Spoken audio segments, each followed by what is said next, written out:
Consumismo refere-se ao modo de vida orientado por uma crescente propensão ao consumo de bens ou serviços, em geral supérfluos, em razão do seu significado simbólico, como prazer, sucesso, felicidade, frequentemente atribuído pelos meios de comunicação em massa.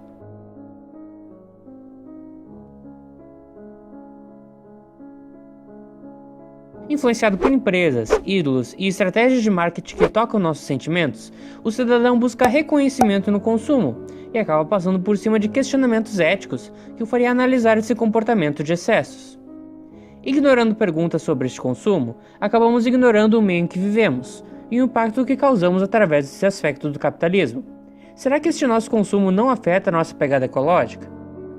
Pegada ecológica é qualquer ação que fizemos e sua reação em relação ao meio ambiente.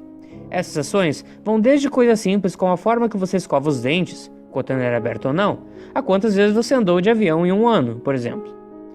Será que seu modo de consumo não está afetando o nosso planeta? Como veremos a seguir, o impacto do consumismo na natureza é maior do que imaginamos. Neste vídeo, iremos nos focar em algo que alimenta esse consumismo ainda mais, e é algo que talvez você não tenha ouvido falar: a obsolescência programada. É normal que os produtos que adquirimos um dia se tornem velhos, inutilizáveis ou desgastados demais para o uso, ou que sua função não seja exercida como esperado de um produto da mesma categoria comprado nos dias atuais. Neste caso, dizemos que o produto está obsoleto.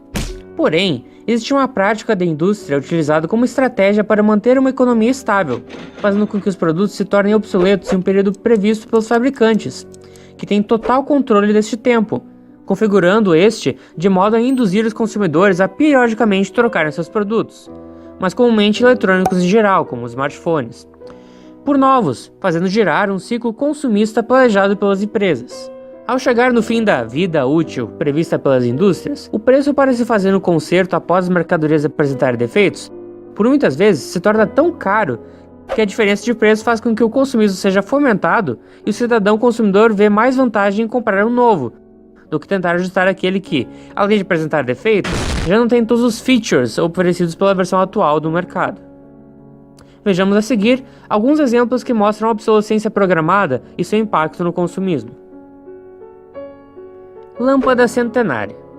Localizada atualmente no Corpo de Bombeiros de Livermore, Califórnia, esta lâmpada está em funcionamento há 116 anos.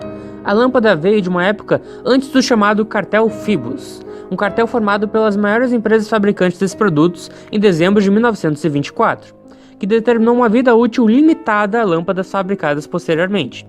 Empresas que desobedecessem esse limite levariam uma multa, e logo todas as fabricantes estavam produzindo lâmpadas na faixa de duração de apenas 1000 horas.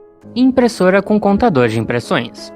Várias impressoras param de funcionar após um certo tempo de uso. Mesmo levando assistências técnicas, lá é recomendado comprar um aparelho novo. Investigando o funcionamento de uma impressora da Epson, viu que sua parte mecânica estava em perfeitas condições, porém, descobriu-se que o aparelho tinha um software que o impedia de funcionar após um certo número de impressões. Além disto, várias das maiores marcas de impressoras possuem um coletor de tinta que estraga em pouco tempo.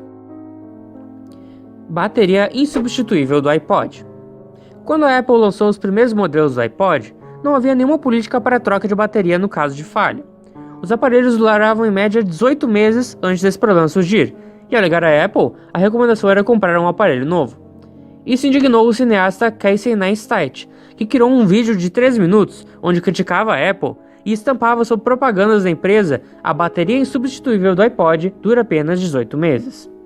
2 meses depois, após protestos do público, a empresa anunciou uma política de troca de bateria. Os grandes depósitos de lixo digital. Guiyu é conhecida como a capital do lixo digital do mundo. Uma vez uma pacata região de agricultura, desde os anos 90, ao menos 80 mil moradores têm processado 1.600.000 toneladas de lixo digital ao ano. Metais pesados contaminam ar e água, e crianças têm chumbo no sangue.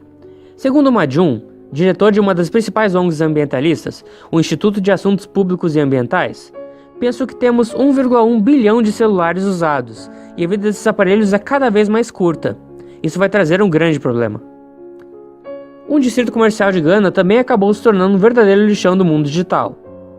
Vários containers chegam à região com o preceito de serem equipamentos de segunda mão. Porém, basta olhar para o lugar e perceber que o que chega lá é apenas sucata. Pior ainda, Apenas 52% da sucata que chega no local foi analisado como reciclável, o que quer dizer que metade desses descarregamentos, além de inúteis como produtos de segunda mão, apenas servem para poluir o ambiente de uma região que já é pobre e com pouca estrutura. Containers de lixo no Brasil. Este problema de lixo digital sendo descartado em países de terceiro mundo atingiu também o Brasil. Em 2009, cerca de 1.400 toneladas de lixo provenientes da Inglaterra foram interceptadas nos portos de Santos e Rio Grande, bem como no Porto Seco de Caxias do Sul.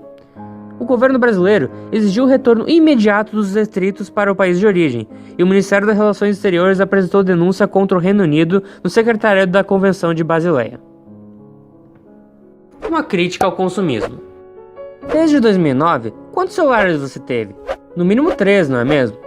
Neste meio tempo, tivemos 3 revoluções tecnológicas em cima da plataforma telefone móvel, e que hoje se chama smartphone. Porém, ao chegarmos nessa terceira revolução, o número de trocas aumentou consideravelmente, não apenas por causa de novos modelos, mas porque a qualidade dos produtos diminuiu. São frágeis, e as baterias, os teclados touchscreen e os botões param de funcionar em uma média de 1 ano de uso. O que geralmente causa esses defeitos são falhas na solda e na conexão de componentes. Se você levar o seu celular a um conhecido que faça manutenções, ele pode te confirmar essa informação. Sim, temos que ter rotatividade de produtos, mas será que temos matéria-prima o suficiente para produzir a demanda necessária? Talvez seja necessário pensar em uma forma de reciclar todos os componentes de um aparelho. Economistas e produtores não veem problema nesse tipo de produção, sendo que é assim que a indústria funciona, e que a mudança causaria o fim de empregos de grande parte da população. Seus argumentos são de que, com produtos duradouros, após a população em geral adquirir um produto, sua produção cairá, pois não haverá mais demanda imediata para sua comercialização constante. Assim, parece que a obsolescência programada funcionaria a favor do trabalhador. O empregado da Philips não reclamaria da baixa duração das lâmpadas que fabrica, pois é esta baixa duração que garante seu emprego. Porém, o maior impacto da obsolescência acaba não sendo comercial, mas sim ambiental. Impactos ao meio ambiente. Se a compra compulsiva e frequente é fortemente induzida na sociedade, principalmente nos eletrônicos, isso significa que todos esses produtos serão descartados com mais frequência, o que gera um volume muito grande de lixo eletrônico, incluindo vários componentes e materiais nocivos ao meio ambiente. Porém, para o consumidor, a noção do impacto ambiental que ele causa dificilmente fica clara ou visível. Então, ele se torna um contribuinte desinformado para a excessiva e inconsciente produção de lixo. Segundo o Instituto Brasileiro de Defesa do Consumidor, é importante lembrar que a humanidade já está consumindo 30% a mais do que o planeta é capaz de repor, e é preciso que haja uma redução em até 40% das emissões de gases de efeito estufa para que a temperatura não suba mais do que 2 graus Celsius. Porém, todas as estatísticas que deixam claro que o cidadão consumidor impacta mais do que o planeta aguenta estão acessíveis a eles e sendo passadas através dos mais diversos meios de comunicação. Estão, inclusive, sendo passadas pelas mesmas empresas que vendem seus produtos, utilizando com o pretexto do desenvolvimento sustentável, dizendo que seus produtos contribuem para o meio ambiente, ou pelo menos deveria ser assim, até que seja lançada uma versão nova que faça todos os consumidores perderem o interesse e jogarem fora as versões antigas. A obsolescência programada é a ferramenta que, além do marketing, move o consumismo, por isso temos que estar atentos à qualidade dos produtos e nos questionarmos sobre isso. Assim, iremos criar consciência do processo de fabricação desses bens, qual a sua matéria-prima, como é tratada a mão de obra, bem como para onde eles são enviados ao serem descartados. O ideal talvez não seja destruir a obsolescência, mas repensá-la, criar políticas de reciclagem, talvez criar produtos com uma qualidade maior, criar a consciência nas pessoas consumidoras, para que elas deem maior valor para os seus bens e verem uma outra aplicação para o seu dinheiro. Os nossos recursos não são infinitos, e a nossa economia não deve funcionar pensando que sejam.